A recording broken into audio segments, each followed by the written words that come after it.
얘기할게요. 자, 봅니다. 자, 예를 들어서 I eat. 자, 여기에 I eat 뭐 이렇게 했으면 뭘 먹는지 내용이 나오죠. 네. 자, 여기에 필요한 것은 당연히 목적어입니다. 목적어. 자, 목적어인데 엄밀히 얘기하면은 여러분들 목적어 그러면 대부분 뭘 생각하지? 명. 을을이 들어가는 말이 목적어라고 생각을 하죠. 네. 자, 근데 그것은 한 70%는 맞고 그 이상은 적절하지 않습니다. 자, 목적어는 을을이란 말로 표현을 할 수도 있지만 을을로 해석이 안 되는데 목적어인 경우도 꽤 있어요. 그리고 목적어는요, 지금 여기에 이 동사가 있죠. 이 동사가 의미를 완성을 하려면 반드시 뒤에 목적어가 필요한데 그렇기 때문에 이 목적어는 동사의 목적어입니다. 알겠어요? 동사의 목적어. 동사의 목적어란 말은 쉽게 얘기해서 이 동사가 인생을 사는 목적이 바로 이 목적어예요. 다시, 목적어란 말은 동사의 목적어는 이 동사가 이 동작을 하기 위해서 목숨 걸고 데리고 오는 말이라고 생각하면 됩니다. 그렇기 때문에 보통 우리는 동사하고 목적어를 별개로 보지만 네. 동사하고 목적어는 일종의 하나의 세트라고 보는 게 좋습니다. 조금 더 얘기를 하면, 자, 우리가 뭐 예를 들어서 in the room이라는 표현 쓰죠. 자, 여기에 있는 이 in은 뭐예요? 전치사예요. 그렇죠? 자, 전치사 뒤에 오는 이 전치사 뒤에 오는 이 명사. 자, 우리는 이거를 전치사 플러스 명사. 따라해봐. 전치사 플러스 명사. 전명구. 그 아닌가? 군은 왜 나오는 거야? 찐따 동투에 왜 왔었대? 시작. 진짜 네. 따가 농수에 왜요? 형 분투전 관광 가자. 형 분투정 관광 가자. 부분 전투 양복장 조시 양복. 부분 전투 양복쟁이 조씨. 부분 전투 양복쟁이 조씨. 부분 전투 양복쟁이 조씨의 전과 그리고 형 분투 전 보러 가자 할 때 그 전전이 바로 이거거든요. 자, 전치사 플러스 명사는 뭐다? 여기에서 지금 이 전치사 뒤에 나오는 명사 있죠. 네. 이 명사를 우리는 이 전치사의 목적어라고 얘기를 합니다. 자, 여기에 이 전치사 뒤에 목적어가 오는데, 즉 이 전치사하고 목적어는 하나의 세트로 간다고 얘기 많이 했었죠. 그래서 목적어는 단순히 을을이 붙는 말도 이라고 생각할 수도 있지만 조금 더 세련되게 이야기를 하자면 앞에 오는 이 동사나 전치사가 올바른 기능을 하기 위해 반드시 끼고 와야 되는 그러한 어떤 대상, 이게 바로 목적어입니다. 자, 그런데 삼형식, 우리가 알고 있는 문장의 삼형식은요, 뒤에 반드시 뭐가 온다? 동사의 목적어가 와야 돼요. 동사의 목적어. 자, 동사의 목적어는 우리가 보면 을을이라고 생각할 수 있지만 삼형식의 목적어는 굉장히 다양한 스타일을 가지고 있습니다. 거기에 이것만 체크하고 넘어갈게. 봐봐. 12페이지에 첫 번째 문장 보세요.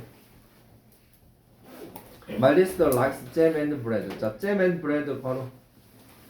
자, jam and bread는 사실 명사죠. 명사인데 그 명사가 두 개가 모였기 때문에 명사 구가 되는 겁니다. 여러분들 구라는 말을 어려워하지 마세요. 두 단어 이상만 되면 구입니다. 단어는 말 그대로 헛단자. 딱 한 단어가 있으면 그건 단어고. 그리고 단어가 몇 개 모이면 그게 구가 되는 겁니다. 예를 들어서 뭐 man 그러면은 그거는 단수지. 아니 그거는 단어지만 a man 그래도 그거는 구가 되는 겁니다. The company hired him. 자, 힘의 동그라미. 자, 힘은 뭐다? 대명사죠. 대명사. 그리고 Jenny enjoyed 자, skating. 자, 스케이팅 동그라미. 자, 그 밑에 보면 동명사라고 나와 있지. 네. 그리고 to부터 자, 그 아래 decide 다음에 to부터 day까지 걸어치고 이게 뭐다? to 부정사 구조. 자, 그리고 that부터 문장 끝까지 밑에다가 that절이라고 써봐. 자, 뭐라고? 찐따 동투에 왜 왔었대? 그게 바로 거기에 다 들어가는 겁니다. 오케이? 자, 목적어에 들어갈 수 있는 요소.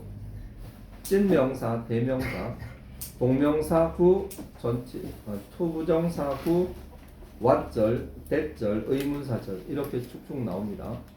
자, 그 내용들이기 때문에 찐따 동따를 봐. 찐따 동투에 왜 왔었대? 찐따 동투에 왜 왔었대? 찐따 동투에 왜 왔었대? 찐따 동투에 왜 왔었대? 자, 그렇게 영어에서 목적어는 아주 다양한 요소들이 나온다라는 거. 근데 그 다양한 요소 이미 여러분들이 알고 있어. 그게 뭐다? 찐따 동투에 왜 왔었대? 참으로 편리하죠.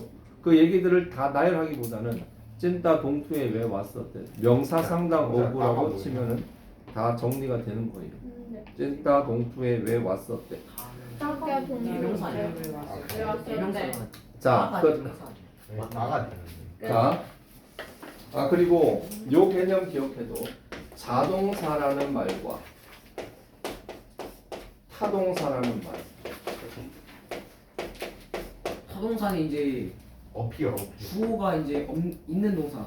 자, 쓸데없는 소리 하지 말고. 맞는데? 자, 자동사는 목적어가 좀 헷갈렸다. 필요하지 않은 동사가 자동사예요. 타동사는 목적어가 필요한 동사를 타동사라고 합니다. 자, 이걸 아는 친구도 있고 모르는 친구도 있겠지만, 자, 조금 한자 얘기를 할게요. 요게 있는 타자는 자, 요 글자예요. 요게 뭔가 하면은 남타자야, 남타. 그렇지. 요게 있는 자동사의 자자는 요 스스로 있으니까. 저 어떻게 쓰냐? 자, 쉽게 얘기해서 자동사는 주어가 있고 동사가 있고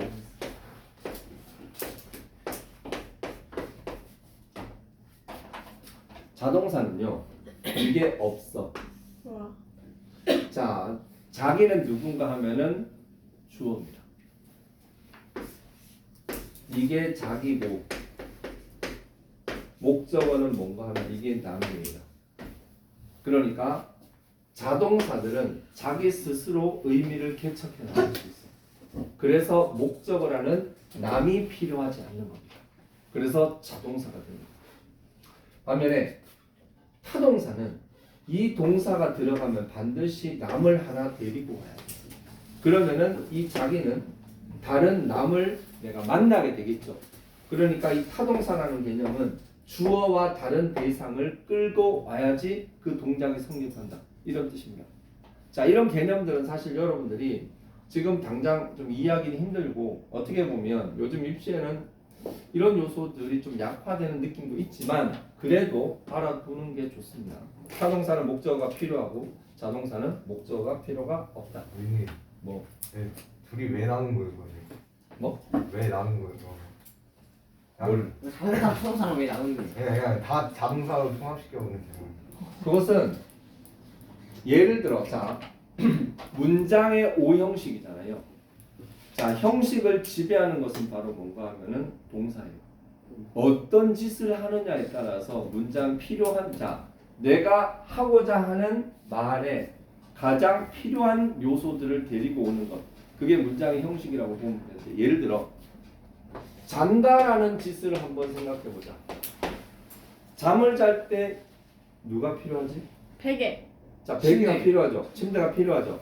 그러나 영어를 쓰는 사람들은 잔다라는 것은 혼자 할 수 있다고 믿어. 그렇기 때문에 이거는 어떠한 목적어도 필요가 없이 이렇게만 해도 문장이 성립한다는 거예요. 그럼 비동사 타동사구나. 자동사지. 아 맞네. 자동사. 자, 그리고 먹는다라는 동작을 한번 생각해 보자. 자, 먹는다라는 것은 누가 어느 세계 어디를 가더라도 아무것도 없이 먹는다는 동작을 할 수 있나? 아니요. 아니라고요.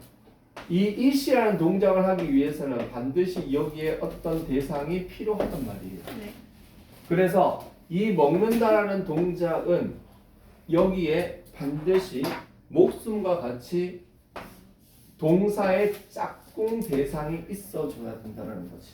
그랬을 때 이 먹는다라는 동작이 완성이 된다라는 거죠. 오케이? 자, 그래서 목적어가 필요하다, 목적어가 필요하지 않다는 무슨 짓을 하느냐에 따라서 달라진다. 알겠죠? 참고로 지난 시간에 했던 이형식 동사들은 모조리 자동사입니다. 다만 이형식 동사들은 보어가 다 들어가요. 보어가 들어갈 때 보어가 들어간다고 해서 그 문장이 타동사가 되지는 않습니다. 다만 보어가 들어갈 때는 그 얘기까지 하면 너무 복잡해지니까 아무튼 자동사와 타동사의 개념을 기억하기 바랍니다. 네. 끝. 자, 그리고 아니 킬리안. 좀 얌전히 있어.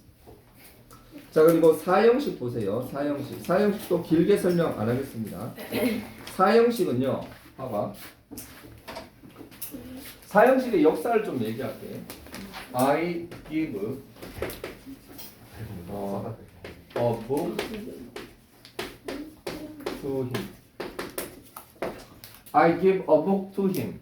자, 여러분들 네. 이거를요, 아마 많은 친구들은 이거 바꿔치기 들어가는 거 본 적이 있을 겁니다. 네. 그러면은 힘이 먼저 나오고 어부. 어북이 나오죠. 자, 십자군 전쟁이라고 아나? 아니요. 모르나? 잘 압니다 선생님. 배우고 자, 너무나 잘 압니다 선생님. 십자가? 자, 십자군. 십자군 전쟁이 뭔고 하면은 그 옛날 그 저기 중세 시대 때 중세 시대 때 그 셀주크 투르크라는 저 터키인들이 예루살렘을 정복한 때가 있었어. 그런데 그거를 이제 찾기 위해서 유럽에 있는 기사들이 그때 당시에 유럽은 모조리 완전 절대 기독교였는데 자기의 그 예루살렘은 성지야 성지. 여러분들 그 예수님이 크리스마스 때 그 베들레헴에서 뭐 나온다고 하시잖아. 그래서 그거는 성지인데 성지를 회복하기 위해서 십자군들이 그 중동 쪽이지 지금 중동 쪽으로 원정 그러니까 전쟁을 하러 가. 전쟁을 하러 가는 걸 원정 간다고 하잖아요. 왜 끄죠? 자, 그런데 거기에 조용히 좀 해. 자, 그런데 거기에 갔어. 근데 십자군 전쟁은 결국은 실패하지. 그런데 무려 15번인가 16번인가를 그 기사들을 다 모아가지고 왜 흑기사 그래갖고 이렇게 많은 사람들이 있죠. 그런 사람들을 몰고 다 거기를 가요. 근데 갔다 왔다 결국은 많은 전쟁들이 일어났지만 결국은 그 성질을 회복하는 데 실패하는데 저 궁금한 게 있는데 계속 뺏겨 있었어요. 자, 궁금해하지 마. 아니 자, 그런데 세지 않냐? 결국은 어떤 현상이 벌어졌다? 장사가 많이 발달하기 시작했어. 장사라는 게 뭐야? 누구한테 뭐뭐를 팔거나 사는 거죠. 누구에게 뭐뭐를 팔거나 사는 거죠. 그 얘기를 좀 다른 말로 하면 누구에게 뭔가를 주고 누구에게 뭔가를 받죠. 즉 거래와 관련되는 표현이 굉장히 급증했어요. 그 당시. 그러다가 보니까 영어로 쓰는 자 나는 그에게 책이 아니고 뭐 예를 들어서 사과를 하나 주었다. 뭐 이런 표현을 써볼게요. 자, 그런 식의 표현을 썼을 때 영어의 사명식은 상당히 불편해. 왜 불편해? 첫째, 돈을 받으려면 사람이 먼저 나와야 되는데 물건부터 나와. 그리고 나서 사람은 저 뒤에 전치사까지 붙여서 이렇게 써. 그러다 보니까 불편하더라고요. 그래서 어떤 결과를 가져왔는가 하면 야, 우리 이거 약식으로 이렇게 쓰자. 원래는 물건이 먼저 나오고 전치사 끼고 사람이 나왔었는데 이러니까 돈 받아야 될 때 불편하더라. 그럼 어떻게? 그냥 사람을 먼저 써. 그리고 그 물건을 나중에 쓰도록 해. 그러고 나서 얘한테 이거를 어떻게 하자. 이런 식으로 약속을 한 거예요. 이렇게 해서 사형식이라는 문장 형식이 따로 탄생을 한 겁니다. 자, 그랬을 때 얘에게 이거를 뭐뭐 해준다 이런 뜻으로 되는 거죠. 맞나요? 자, 그랬을 때 자, 사형식에서 주의할 것 첫째, 사람이 먼저 나온다. 그리고 그 다음에 물건이 나온다. 이게 사형식의 가장 중요한 원칙입니다. 먼저 인간이 나오고 그 다음에 물건이 나와. 돈 받을 놈을 잡아놓고 그리고 나서 돈을 받겠죠. 그렇기 때문에 사람이 먼저 나오고 사물이 오는데 사형식 동사를 흔히 수여 동사라고 얘기를 합니다. 들어봤나? 네. 자, 수여라는 말은 요즘 그 뭐 졸업식하고 뭐 여러 가지 뭐 할 때 상장을 준다라는 말을 상장을 수여하다라는 뜻이 그렇게 하죠. 자, 수여라는 말 자체는 다른 말로 얘기하면 주다라는 뜻이에요. 자, 그런데 주다라는 기부라는 동사만 사형식이냐? 그거 아닙니다. 사형식 동사 되게 많거든요. 많은데 봐봐. I made him pizza. 자, 이거 한번 해석해봐, 세린이. 나는 그를 피자로 만들었네. 나는 그를 피자로 만들었네. 자, 좀 헷갈리죠? 나는 그를 자, 이거 피자로 만들었대. 나는 그에게 피자를 만들어 주었다 이런 뜻이죠. 나는 자, 이거 얘에게 피자를 만들었다. 그러면 좀 해석이 안 예쁘지? 네. 신기하게도 사형식으로 문장을 만들면 만들다라는 원래 뜻에다가 주다라는 의미를 넣어서 해석하면 해석이 예뻐져요. 만들어 준다 이렇게 되죠. 거기에 보면 책에 봐봐. 수요 동사하고 쭉 있지, 그지? 근데 거기에 봐봐. 기분은 주다고 send는 보내다인데 위에다가 보내주다라고 써. 젠자가 어딨어? 그리고 show는 뭐야? 원래 보이다라고 해석할 수도 있는데 보여주다가 되고 사주다가 되고 자 에스크는 건너뛰고 가르치다 있죠. 이것도 가르쳐 주다라고 써. 그리고 라이트도 써주다, 만들어주다, 건네주다, 찾아주다. 우리말로 돌렸을 때 주다라는 의미가 다 들어갔지. 그게 바로 수요 동사의 특징입니다. 즉 누구누구에게 무엇무엇을 이런 식으로 대상이 정해지면 그냥 한다라기보다는 해주다라는 의미로 했을 때 해석이 더 예뻐지는 이유가 바로 저 동사들을 수요 동사라고 부르는 이유입니다. 알겠어요? 네. 자, 그런데 기억할 것은 사람이 먼저라는 거. 사람을 먼저 쓰고 그 뒤에 물건을 써야 되지. 그게 바뀌어버리면 사형식이 지켜지지 않습니다. 그걸 일단 기억을 하고 넘어가 가지고 사형식을 삼형식으로 돌리는 과정 아까 선생님이 이야기했었죠. 자, 그런데 거기에 보면 표가 하나 있어. 바꿔치기 했을 때 to를 쓰는 거, for를 쓰는 거, of를 쓰는 거 엄청 많이 적어놨는데 다 필요 없고 for 뒤에 보면 by하고 make가 있을 거예요. 문제 풀려면은 get 정도는 알아야겠구나. by, get, make의 동그라미 쳐. 바꿔치기에서 for 쓰는 동사는 그 세 가지가 전부입니다. 바꿔치기에서 for 쓰는 동사는 by하고 get, make 이 세 가지예요. 나머지는 다 to입니다. ask만 of인 거. 그 정도만 기억하면 돼서 그걸 풀면 되고. 자, 5형식이 나오는데 자, 요것만 설명할게. 자, 4형식과 5형식의 가장 결정적인 차이점. 지금 좀 전에 세란이가 이걸 갖고 나는 그를 피자로 만들었다 그랬지. 그죠? 네. 그죠? 자, 그런데 충분히 착각할 수 있는 상황입니다. I made him a doctor. 피자로 만들 수 있는. 자, 이걸 해석할 수 있겠지. 누가 이거? 나는 그를 의사로 만들었다. 그렇지. 자, 보세요.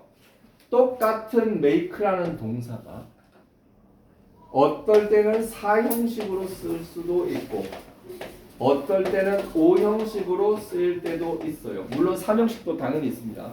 놀랍게도 2형식도 있고요. 1형식도 make는 써요. 자, 그런데 표현을 적게 쓰고 많이 쓰는 건데 자, 이 기억할 것 하나의 동사가 여러 가지 형식에 걸쳐서 많이 쓰일 수 있다. 다만 의미가 달라질 뿐이다.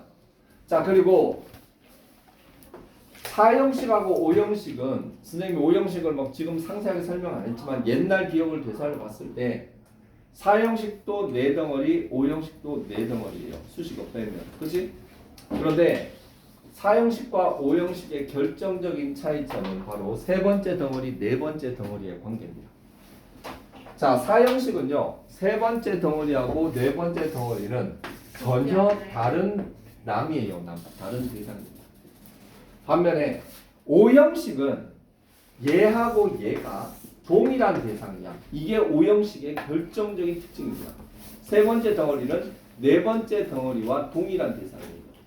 나는 그를 의사로 만들었으면 그 새끼가 의사라는 소리잖아. 그지? 그러니까 이게 성립이 되는 거고, 얘는 얘하고 얘가 전혀 딴 세상 사람 그리고 물건이기 때문에 달라진다는 거. 자, 그렇게 해서 5형식의 여러 가지 동사들이 있는데, 숙제 이거 예전에 했던 거니까 선생님 이거 좀 어려웠습니다. 실제로 자 23쪽까지 다 풀어. 네? 20 23쪽이요? 14쪽. 아 23쪽? 야, 맞다.